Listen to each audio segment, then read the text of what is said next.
Hello, everyone, and welcome back to the Star Wars Stuff Podcast. My name is David, And my name is Zach. and this is where we talk about all things Star Wars. And in particular, for this Acolyte Episode 6 pre show, we will be talking about the Acolyte and our predictions, what we think is going to happen. Yeah. I know we've been doing this for a while now. It's been pretty great talking about the Acolyte and our theories and what we've seen in marketing, and I think we're getting down to only a few shots for the remaining episodes that we're about to see. Actually, uh, mostly everything new coming up here in the next 3 episodes here. So this is the next to last episode. So I guess there's only 3 episodes left. It's episode 6. I think we're all thinking we're gonna see that flashback back to Brendok. We get to see some of the Jedi in action to get to see like what really went down. But before we do, I definitely want to give a shout out to all of our awesome supporters out there on Patreon, especially our newest purple tier member, Hayden Hauser, Darth Ace One, Liam McCallan, Chris Simpson, Kevin Leininger, Deb McCaffrey, Drew Peters, Zach Netzel, Benwer526, Maya Morris, Makatel Tawatala, and Adam Haber. He is our newest Patreon member. So thank you so much. Welcome. All your love and support. Yeah, I met Adam actually at Superhero Comic Con a weekend ago. And yeah, he approached me. We talked. I think I kind of chronicled a lot of it last episode we did. But yeah, he actually lives close by. And he said he was a listener. So we're probably going to go maybe to Dark Side Pizza at some point up in Bernie. So I'm definitely looking forward to that. And Zach, when you come down for SpaceCon, we're probably gonna make a pilgrimage there to Darkside Let's Pizza, and go. we can I'm all in. check it out. Me, you, Colin, and probably a few others. So yeah, Sweet. definitely got to make a reservation. So before we talk about any acolyte stuff, I do definitely want to talk about my experience this last weekend. It was absolutely incredible. I didn't know what to expect. As you saw a few podcasts ago, we had the owner, the showrunner, the founder of Rebel Scum Con on the podcast. And I had never met the guy really before. I had seen him kind of online, and that's going to be the running theme for what I talk about here. Kind of saw this person online. Okay. Yeah, he's doing a convention. I didn't know it was for the first time, but actually, this was the first annual, hope to be annual Rebel Scum Con. And Nice. he invited the Star Stuff podcast to go. He said we could have a spot on the show floor, which is the very first time any convention has really kind of come out outright and just said, yeah, you can have your own booth. So it was like, okay, cool. Um, but of course, Superhero Comic Con happened the weekend before, and I heard some people talking about Rebel Scum Con, and I heard someone say everyone's going to be there. And I'm like, everyone's going to be there. And I just kind of overheard a conversation. I'm like, okay, well, if everyone's going to be there, if I'm not there, it's like going to be such a huge loss because if everyone's going to be there, I got to definitely go. So I went, and it was held in Allen, Texas, which ironically and fortuitously for me, my brother lives 10 minutes away from that convention center. So I could just stay at his house, which I did. It was his birthday weekend. Happy belated birthday on the podcast to my brother. So I stayed at his house. I got there a little late, but they had their first day Thursday. So it's a 4-day con. On the first Thursday, they were open for about 4 hours, I believe. I couldn't get off from work on Thursday.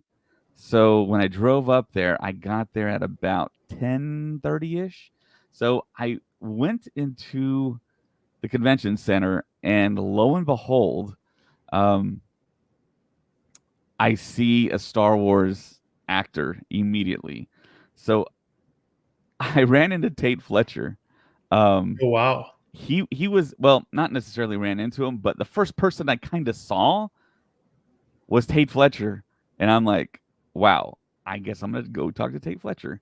He goes into the bar, he sits down, he grabs a menu, so he's reading a menu, and I was like, I think he might be eating or something, so I didn't want to go bother him. I didn't want to come between Tate Fletcher and his food, so I thought better of it, so I moved towards the registration booth, and there's a group of guys sitting there, and kind of what happens a lot of the time.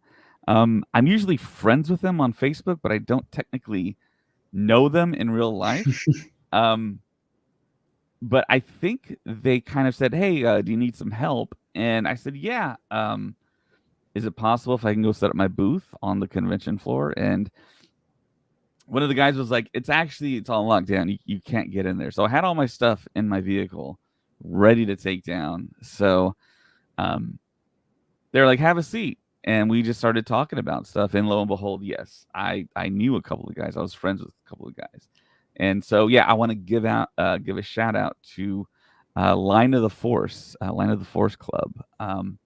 They were pretty cool. We just started talking about stuff and talking about my podcast. And yeah, I Nice. we shouted them out on Instagram and I think in the Facebook group too, so you can actually see a little bit of their stuff. They actually presented me with patches, this like really cool like circular like puzzle piece setup with Rebels and Thrawn is like right in the middle. I was trying to bring up the picture here, but yeah, they're really cool. So shout out to them.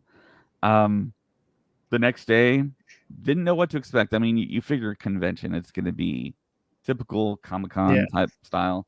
So yeah, I was kind of in the corner next to Wild Bill's, and across the way there was the 501st Legion, and right in front of me was a 3D model yourself, like little like mini camper.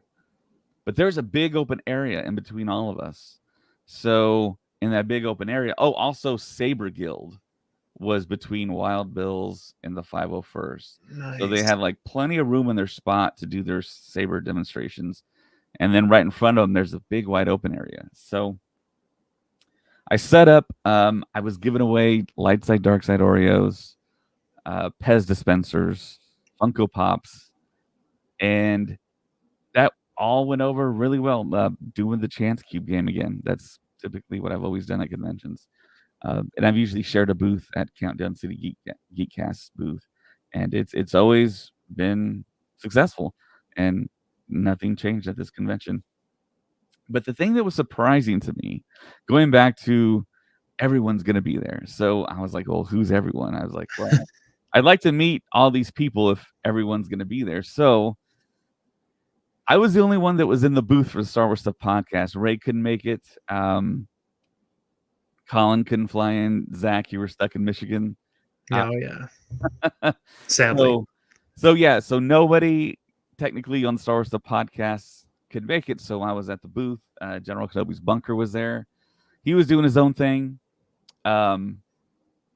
So the first person that kind of approached the booth, which was a total shocker, I had no idea this person was going to be there, but he had a panel on Sunday, which I wasn't able to attend because I left Saturday night due to work reasons. But I'll bring up the picture right now. So it was this guy.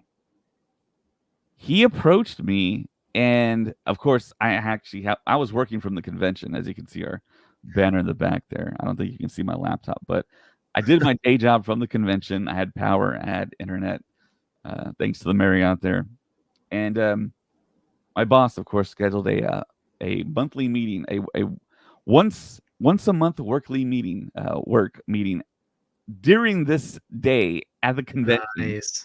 So this guy approaches me, and I recognize him, and he sees that I have my headset on, and he kind of like mouths sign language to me. "Oh, I'll be back. I'll come back."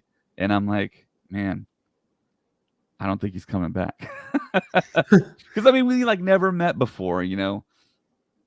So I finally got off the phone with my manager, and he comes back, and I'm like, "Wow."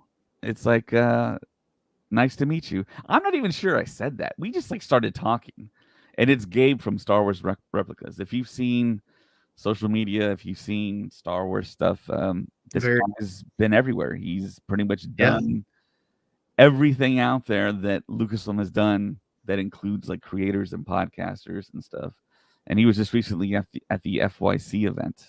I believe that's what it was called, where they showed episode 5 of Ahsoka. and Mm. yeah, his handle Star Wars replicas, and he stayed there for about like 3 hours talking to me about stuff, and I was like, okay, wow, that's interesting. And of course, he's actually really close friends with the owner of Darkside Pizza as well. And when that opening happened, I wasn't able to go to the opening, but due to work, of course.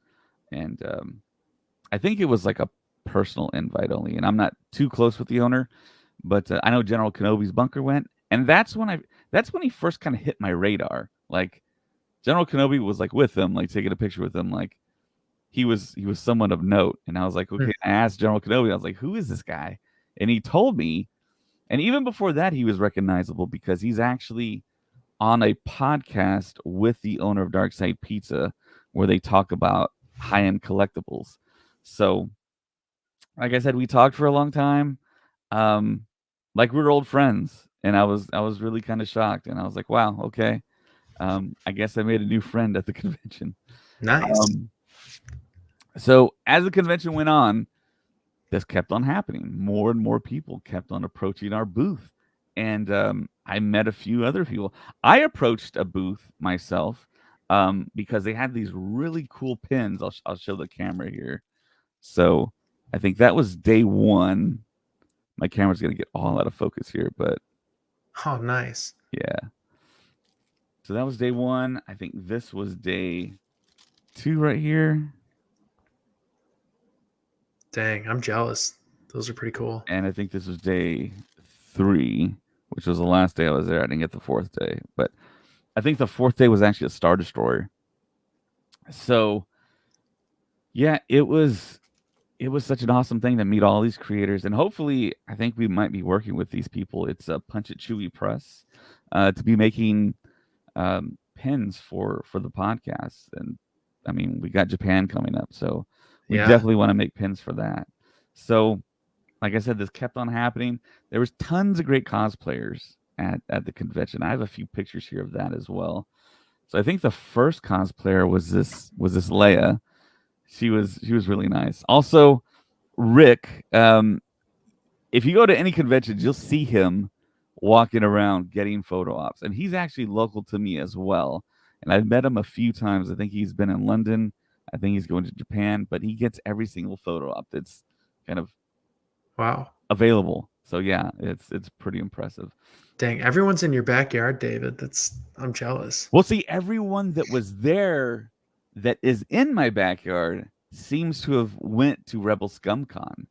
That's So cool. yeah, and the other creators that I also met were Princess and the Scoundrel, which I had seen them on my feed before, and I think Hunter, Smoke, Yeah. and Christian, they're close to them. And see, I thought they lived in California, but they actually live in Houston, which was really surprising. What the world? Everyone's in Texas.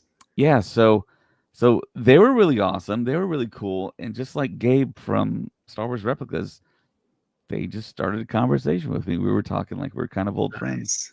Yeah. And I think I spoke more this past weekend than I've ever spoken before. My throat is still, my voice is still trying to recover from all the speaking that I did. And ironically, I wasn't able to podcast, but I spoke to a lot of different people, a lot of different creators. Darth Jar Jar was there, and you can see That's my sweet. brother right behind him, like peeking his head around. There's a lot of pictures with him doing that. Oh, Evan it's Witten, Jason. yeah, Jason Sandula. And the other thing about Rebel Scum Con was that all the celebrities were walking the show floor like freely, like you Wow. could just see them. You saw like Amy Allen, you saw Michonne, who played Ayla Secura, and Ara Singh just walking around like just freely. And I talked to Evan and his mom, and they definitely want to do the podcast. So that would be terrific if they come on. Yeah. And then there was these two girls that on day one were dressed up as Leia and Ahsoka, and they were like very much like super sophisticated in knowledge and speaking, and it was like really impressive. I was like, wow, this is the next generation of Star Wars fans. I was like, we're in good hands. Yeah, for And sure. their mom was there too, and they played the Chance Cube game. I think they both won Funko Pops, if I remember correctly, from the table. And it was awesome to talk to them and just to get their kind of thoughts and see them enjoy Star Wars like on their level in their age Mm, group, and just to see their interaction with everyone and everything. And I think they did go to the Saber Guild and do like um, a saber demo thing, and they were pretty impressive. They later went to the open area and they were dueling with each other, and like a fun. crowd kind of formed and watched them because they were very, very in sync and coordinated. And obviously, of course, I believe they're sisters, so they had done this many times before, but they looked fantastic. That's Uh, super cool. Another creator that approached, I think Gabe actually introduced her to me, was Desert Rose Cosplay, and she came as a slave Leia, and she was the same way. I mean, we just started having a conversation. She hung out at my booth for a while, and she basically said, "Hey, if you need anyone to help you out at SpaceCon, to be in a booth, I'm there for you." And I was like, "Okay, sounds good." And There you I'm not go. I'm not sure exactly where she is located at, but she just told me that Probably Texas. well, see, here's the thing though. She just flew in from Washington. She went to a Star Trek convention. She's a big time Mm, Trekkie as well. And at SpaceCon, like just about every Star Trek actor is going to be there, yeah. when you look at the list. So it was awesome meeting her. Also, the best tech Wow. I've ever seen in That is cool. person. I mean, lights everywhere. I don't think the picture really does it justice. But in the back, he has like a Lola mounted to his backpack as well, so Oh, he could actually nice. take the helmet off, Yeah, and the goggles stayed on, and it was really cool. that's And sharp. and I wanted to make a tech so bad when they dropped them in the Bad Batch, but I just never had the time, the money, the patience. One But day. and then this guy, you look really closely at his eyes, you can actually see the green lights lit up, Oh, that's just like super those cool. troopers from Yeah. Ahsoka. And this guy actually won the costume contest. He won the grand prize. Wow. So Do you know what the grand prize was? it was the Black Series Vader helmet. Oh, that's sweet. Yeah, yeah. Nice.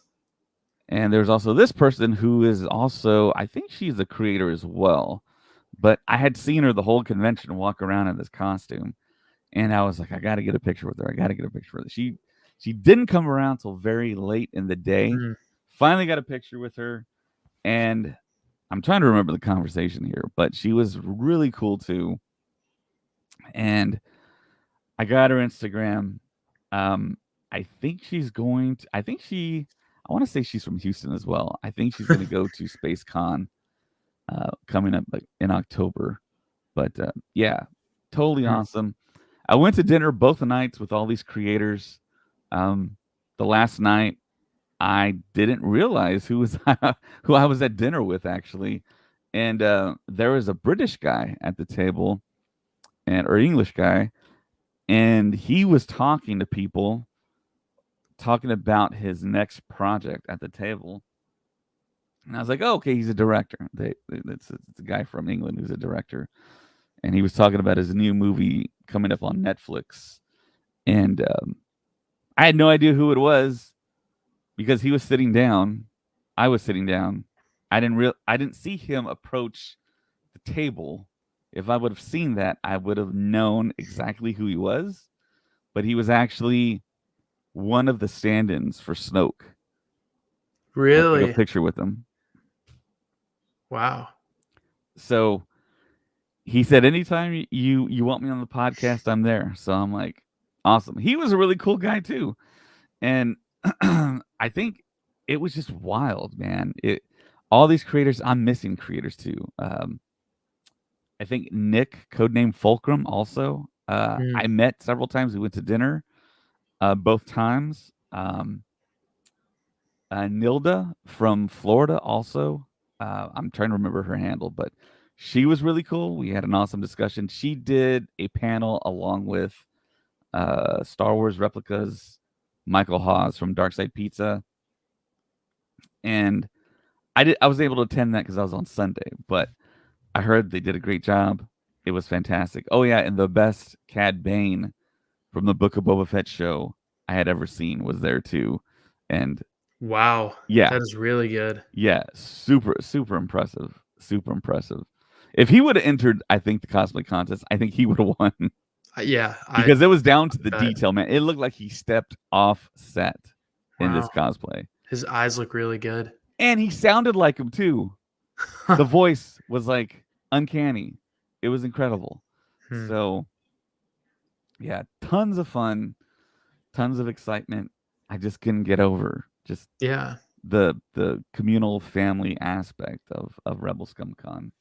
And I also spoke with the owner. The owner came up to the booth and he spoke with me at length about the con, about the future of the con.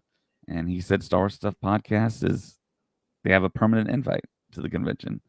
So nice. hopefully next year when they do it again, hopefully maybe you and Colin can fly down. Yeah, that'd be And cool. yeah, yeah, it seems like it's going to be a thing going here on out. So Very yeah, nice. and we have a lot of messages in chat. I want to address them here. So Darth Ace one of our awesome supporters says, "Hey, oh boyos." So speaking of that, I met Ahmed Best too. Man, there you go. So I Was he got his walking around? autograph. You can see it like, where is it? You can see it right there, really faint in purple. Would you have him sign? Right there, it's the Jar Jar Black Series. Oh, sweet. That's super So cool. Sorry, my eyes are failing me. I can't see it, but I'm sure it's there. so yeah, he was super cool. And when I rolled up to him, he was already talking to Kenobi, and he got there before me. But before that, I actually intercepted Misty Rosas, who I've been trying to get on the podcast for years, who Yeah. was who was in the Quill suit on Mm. screen, and of course Nick Nolte did the voice. But she's awesome. She has a long storied career in Hollywood. So I told her the whole thing that Chris Bartlett told me to contact you directly to get her on the podcast. She gave her email. She's going to be on the podcast very soon here, hopefully. Sweet. That's So we super can talk cool. probably after the Acolyte's done, after we do all the Mm. pre-shows, post-shows, and breakdowns. But um, Darth Ace One says, "Ready for another week of the Acolyte and to watch my favorite podcast, Star Wars Stuff number one." Thank you so much, Darth Ace. Jordy says on YouTube, my predictions is it was all just a dream. It's a simulation. So Never Give Up says, "Does anyone watch this show?" So a lot of people that I talked to at Rebel Scum Con said they watched the show, and we talked about the show and about our theories and about what Coyote Monday said Mm. and so much more. So yeah, people are watching the show. Even the people that are negative about the show are still watching the show because they make videos about the last episode. So it's like, what's the deal, man? Are you just like, I don't know, hate watching? I don't know. Hmm. Me personally, I like the show. Parker Middleton says, "Hey, how's it going, fellas? How's it What's going, up, Parker?"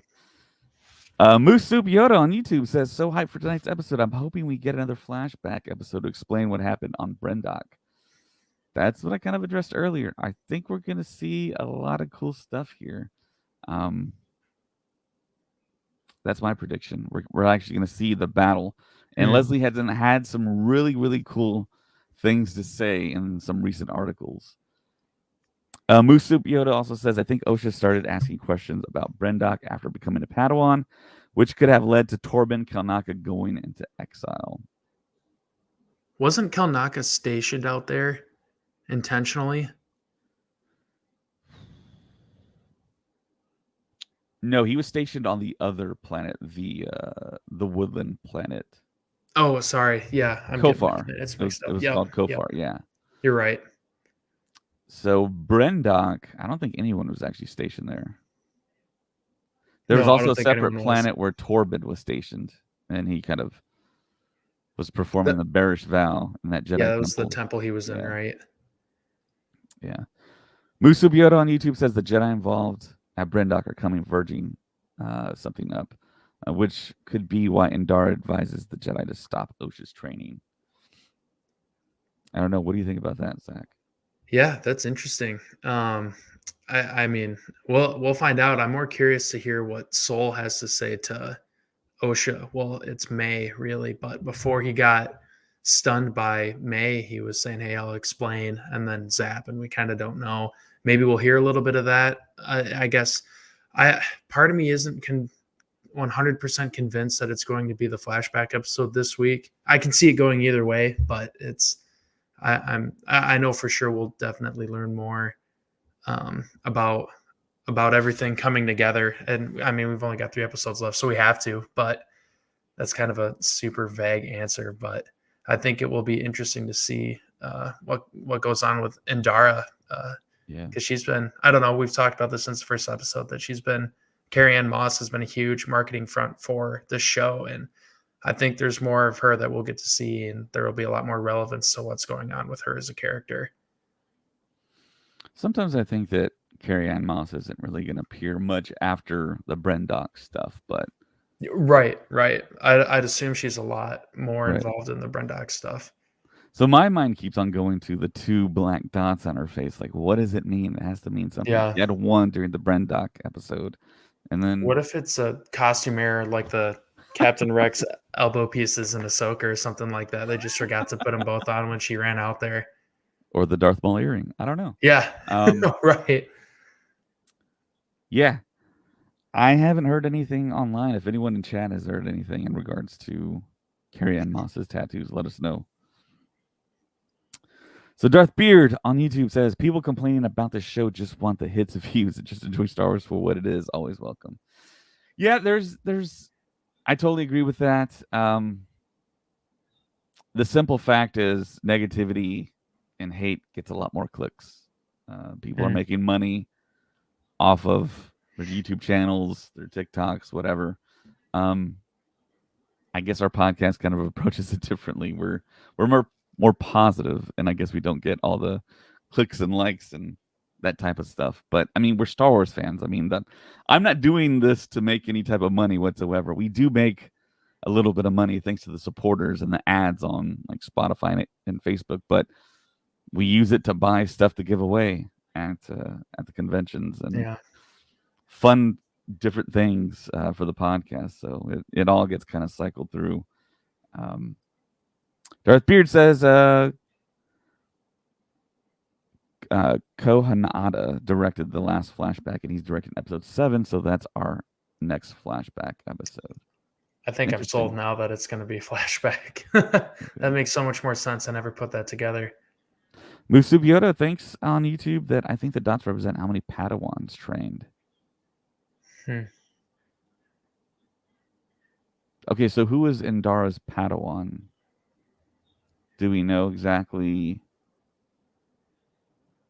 Because I think Torben was right.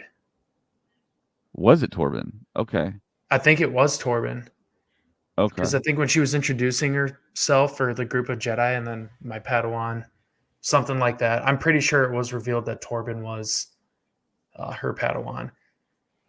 Okay, interesting theory here from Musu Piota. 1 dot for Torben, and I doubt it, but maybe 1 for Chimere. So that's the Chimere speculation is, man, from him being a former Padawan learner to Soul, even to Indara here, maybe even a relative of one of the Jedi, maybe like a brother or something to Soul. I think that's a little bit of a reach, but yeah, me too. Whatever the backstory for this character is,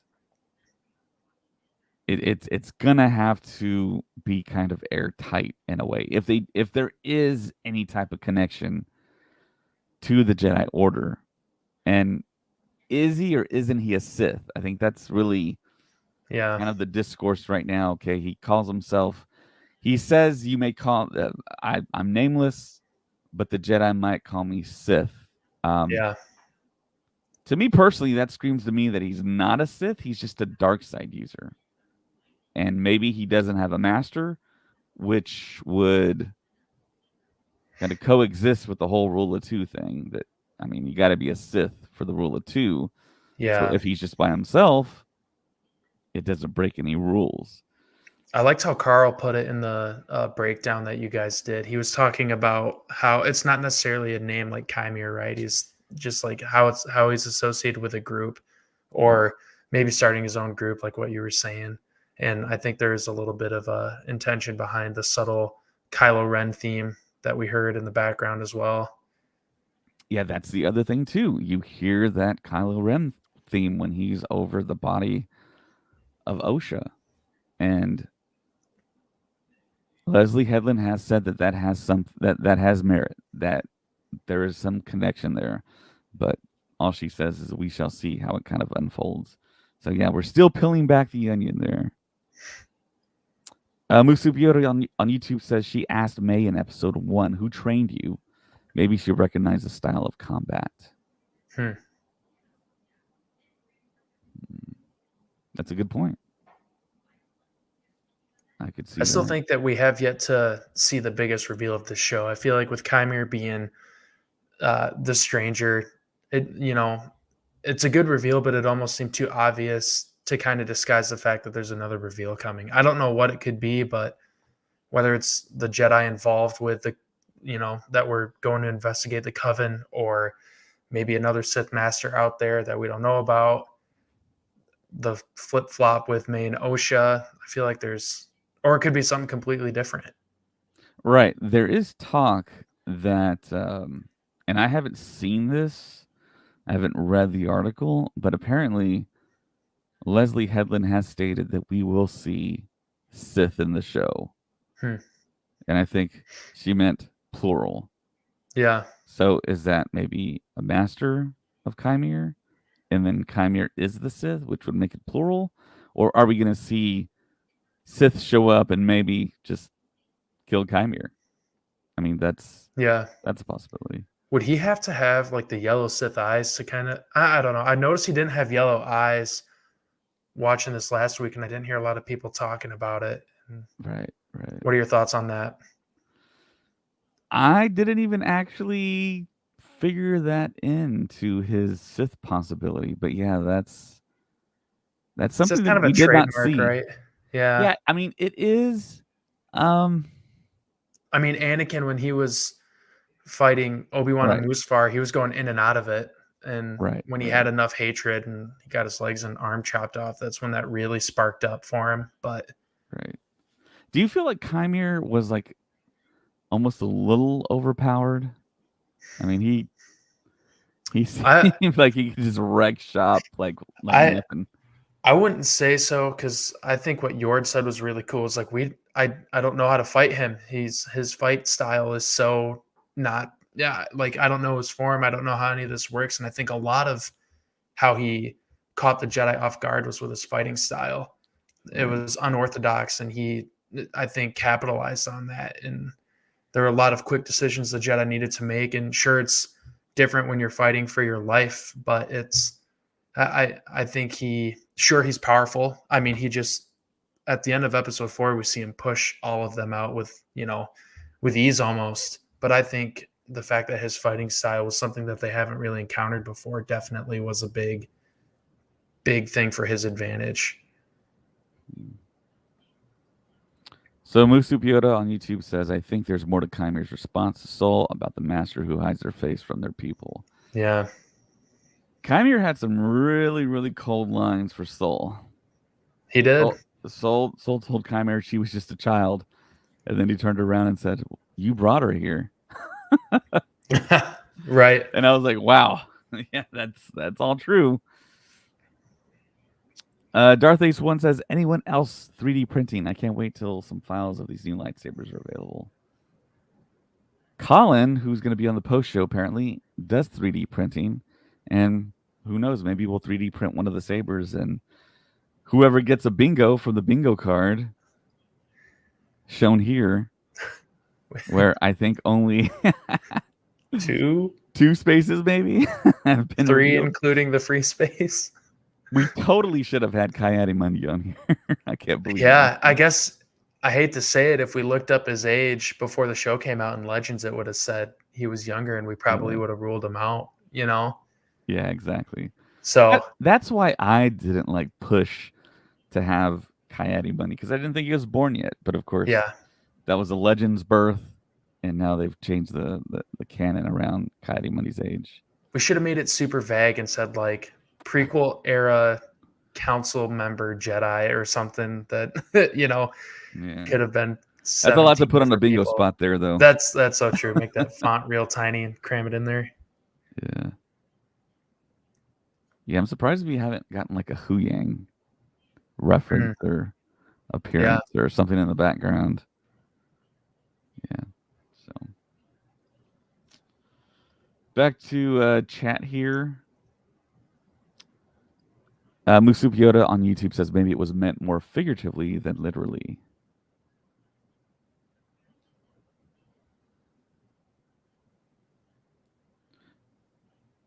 Do you know what he's talking about, Zach? I'm guessing his last comment with Chimere's response to Soul about the master who hides their face from their pupil. Because he's talking about, oh, you have a mask, you're not physically showing your face, and Chimere flips it right back on him, but in the metaphorical sense of, oh, your Padawan didn't know all of what went down at the incident, so you're still hiding something from her. That's what I took from it. I would agree with that. Yeah, I think that's just another point for the Acolyte, just how there's kind of mystery interweaved, and we have all these different theories. I mean, Chimere being the dark side user, a lot of people were leaning more towards Coral, and it seemed logical. Some people actually talked me into it, but I was thinking Chimere all along because of just the physical dimensions. Because when you saw them do the whole spin defensive move that Chimere did back on, I think, the second episode, same height as the dark side user, it appeared. Yeah. Same kind of like body silhouette. Darth Beard on YouTube says, remember George Lucas said for Phantom Menace, the Jedi are trained to fight with sabers, but spent 1,000 years fighting against laser guns, so they're overwhelmed with the dark side, with the Sith Darksider. Yeah. Well, and I wonder what like Obi-Wan's training was for saber to saber combat, because I mean, maybe I'm looking into it too much, but after maybe it was the adrenaline from like his master dying in front of him. He goes and takes down Maul pretty quick, assuming they don't find out about the dark side user in the Acolyte time frame by the time he's being trained to be a Jedi. And we see there are sort of training measures that are implemented via the books and comics and stuff, where there's more saber to saber training against like a computer. Anakin fights like a hologram Darth Maul in a comic book and learns how to best a dark side user and saber combat as best as you can, with it being some sort of practice. But I wonder if behind the scenes something changed with the lightsaber combat for Jedi between that time frame and the time frame of the Phantom Menace. I think back to when Obi-Wan Kenobi in Revenge of the Sith tells Palpatine in the chair, Sith Lords are our speciality. And it's like, right. It's like, no, they're not, because they've been not around. So how are they your speciality? I don't know. It's just one of those things that it's like he just said that to try and give him comfort. Maybe that was a little bit of cockiness from Obi-Wan. I really haven't thought about that before, because I mean, I've seen like a YouTube video where he drops that line and then it cuts to all the times where he's gotten beaten, right, like by other people. Like he gets cut in the leg by Dooku in Attack of the Clones, or he gets knocked out by Dooku 2 minutes after he says that and gets beat up by Maul. Granted, he's like, there's a lot more to Obi-Wan than that, but yeah, I thought that was funny. Yeah. So Darth Ace 1 says, I would personally love to mark that Hu Yang spot off. So would we. I would love to mark all those spots off and get a natural bingo for once on a bingo card that we do. Yeah. But yeah, we don't know what's going to happen in the show. We're not tied to Lucasfilm in any way. It's just a bunch of like speculation on our part. Musupioda on YouTube says, based off that scene from episode 4 with Jackie, I don't think the Jedi are trained in offensive combat based off the instructor's comments.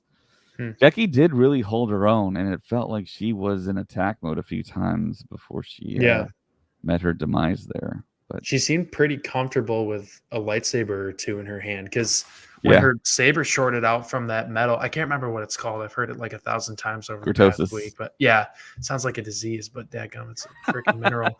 But sounds like a pain when medication. when her saber blade shorts out, she doesn't go. She instantly grabs Kalnaka's that's on the back of her belt and just Right. jumps right back in with the other one. And she's pretty light on her feet and quick witted. But Yeah, I yeah, really like maybe the that was the character, man. actress. Yeah, Yeah, I really like the fact that she portrayed the most confident Padawan yeah, next to Obi-Wan Kenobi that we've ever seen. And her dual wielding, we haven't seen that since yeah. Anakin. It brought up memories of Anakin and Attack of the Clones. And I the think a way lot of the maneuvers were similar for sure. yeah, yeah, For sure. yeah. Yeah. I And wonder if she's supposed to be like on paper the perfect Padawan. She's obedient. She was, I guess it started off earlier in the season where she was asking for permission to speak and had a lot of helpful insight on things, very observant. I don't know. She seemed kind of like the perfect uh like Robin to a Batman, like yeah, it just I think her character was portrayed very well. yeah, for the very few moments of Yeah. screen time she got, Yeah. I think Daphne King did a tremendous job. Yeah, me too. Darth Ace One on YouTube says, "Were you more surprised by the death of Jackie or Yord?" Um, I'd say probably Jackie. I would probably say Jackie too. Yeah. Yord was surprising. I mean, them Yeah. actually showing a neck break was like, wow. Yeah. Because there was another scene where they pulled away when it looked like Chimere decapitated someone Yeah. Yeah, for cleanly, sure. and I guess that's a lot more visually shocking than just a Yeah. grab the head and break the neck. But I liked yeah, how Yord grabbed the helmet and used that to his advantage to try to yes, catch Chimera off guard. I thought that was smart. And I like the close up shot where they're like holding each other's or holding sabers like close to each other's faces, but neither of them can work. And they're like in that right. close. I thought that was pretty sweet. Yeah, that was a really nice sequence there. Musu Yoda says Jackie with that lightsaber triple cut. Yeah, so Chimere kind of pulling out that surprise light dagger at the end there Yeah. and stabbing her in a triangular pattern. Do you think he turned it on and off 3 times, or do you think he just went like he just quickly stabbed her 3 times? It felt like he did the turn on and off Yeah, three but it times. looked like a Shoto blade, kind of like shorter. So maybe Right. I don't know. I mean, we couldn't really tell because sure it was shocking that she got stabbed, but we're like, okay, move. I want to see whose face this is. But I've also seen jokes. I hate to say it. I've seen jokes this week that you need to get stabbed 3 times in the gut to die in Disney Star Wars because there's people getting stabbed once that are surviving. I'm like, oh boy. But I don't Well, know. I mean, she It's got. I think it was more like I don't know. I'm thinking about the positioning of the actual holes that you see. I think it I feel was like the like first one's the most rib deadly, cage. right? Well, rib cage, and then center chest, which may have gotten if I mean because she's half Thelan, or actually 90% human, 10% Thelan. Yeah. So I would assume that she has vertebrae, backbone, and if it Yeah. went straight through, I mean that's instant death right The there. toughie. Yeah. So yeah, I don't think there's really any coming back from that. But Yeah, I could get behind that. Noah Richer on YouTube says, now that we've had a bit to digest it, are you guys at all disappointed that Chimere turned out to be Smilo? Personally, I would have preferred it to be Mother Anastasia. Hmm. I'm not disappointed because I actually thought that Chimere was gonna be the stranger slash the master slash Smilo Ren. The thing that really surprised me were the dude's arms. I mean, good God. Dude, I mean, they he really hit the gym. Buddy's yoked. Yeah, Yeah. I mean that really gave like a huge new dimension to a Sith slash dark side Sith user. I've never bicep. seen someone that Yeah. like just swole before. I mean, we had Swolo Ren, but Well, and I guess yeah, that was Kylo Ren, but Yord was pretty cut too, but not in the bad guy oh, sense, but I I guess. mean, Chimere was like Yeah. bodybuilder Yeah. style. You know, I mean Yeah. he was eating tuna and chicken for a long time to get Just those pushing a arms, bunch of man. heavy stuff. Yeah, Yeah, he was yeah, lifting like triple what he normally lifts. for sure. But No, yeah, that was, I mean, that look was great though. Once he took off the poncho, you saw the yeah, arms, and then once he yeah, had the helmet off, he had wet hair. So it wasn't, I mean, he looked different. And then his acting was just tremendous. it was And good. there's an article that Craig sent me that talks about how Kymir actually was not going to be revealed in season 1. He was going to be revealed in season 2 potentially, which would have been a bummer. We wouldn't have known anything. But I think Kymir's character actually grew. And she said when Manny Jacinto auditioned, she was like, "This is the guy. This is the guy Yeah, I want." And I think he knocked it out of the park. So no, yeah, for I sure. was not disappointed. I was happy because that's who I thought it was going to be. I know it was very, very kind of um, the first kind of knee jerk. Okay, this character probably is the stranger, but it worked. Yeah, He was awesome.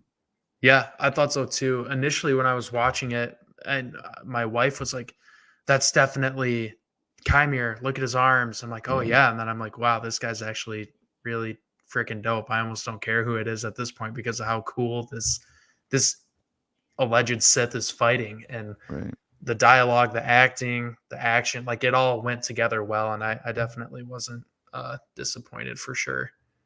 Yeah, I mean the stuff in the marketing. I mean they showed after that scene in episode 3 where you see OSHA and then the red lightsaber comes up. You could see the height differential. And if you just remember back to episode 2, you saw the height differential there too. Yeah, It was very, very similar. So I yeah, was like, that's the same height as Chimera. And kind of like the shoulders too. This like he has like smaller like shoulders. maybe he was And I remember slouching. that. Yeah, yeah. I mean, he could have pushed them in to kind of kind of deceive and make it look a little bit more Right, like right. feminine almost. Um, Yeah, so Musup Yoda on YouTube says, still think Coral's coming back and maybe she trained Chimera. Yeah, that's maybe. totally a possibility. Never say That's never. another high odds possibility there, and I think she has more to do with Coral. I just can't get over Yeah. the fact that she has that Mandalorian thing on her, a tattoo on Yeah. her. It looks I like the mean, middle of like their right, right, their breastplates. chest plates, yeah, Yeah. and she is a Zabrak, so Does she have like a Zabrak skullet? Like she like she's got the horns in the front and then the party in the back, you know? Like it's a whole because when she because you think about female Zabraks like Asajj Ventress, she doesn't have horns at all and really no hair. But when she yeah, shows up in Bad Batch, she has hair. But when Coral took the hood off, I was like, oh, she's got like flowing locks and horns. That's a whole different thing there. yeah. Musu Piota on YouTube also says, could explain how he gets into a Jedi's head. Yeah. So canonically does remind me of this special mineral again that shuts out lightsabers or shortens them out. So yeah, cortosis is a special metal. Does that have the ability to block out like Jedi So mind yeah, tricks and stuff? that's one of the big pieces of speculation here. Is it like Magneto's helmet where it blocks out Xavier's like Yeah. mind reading? Um, I don't think that's been made clear. There is a theory online which is kind of far fetched. Shout out to Mike Coachella in the Facebook group. He sent it to us. Um, Maybe it could have something to do with Thrawn's Salamers, those Mm, lizard creatures. yeah. Maybe he skinned one, and maybe he lined the inside of his helmet with it. You know, Hmm. there was a story in Legends where somebody skinned them and tried selling them and said, "Hey, look, this will nullify force ability."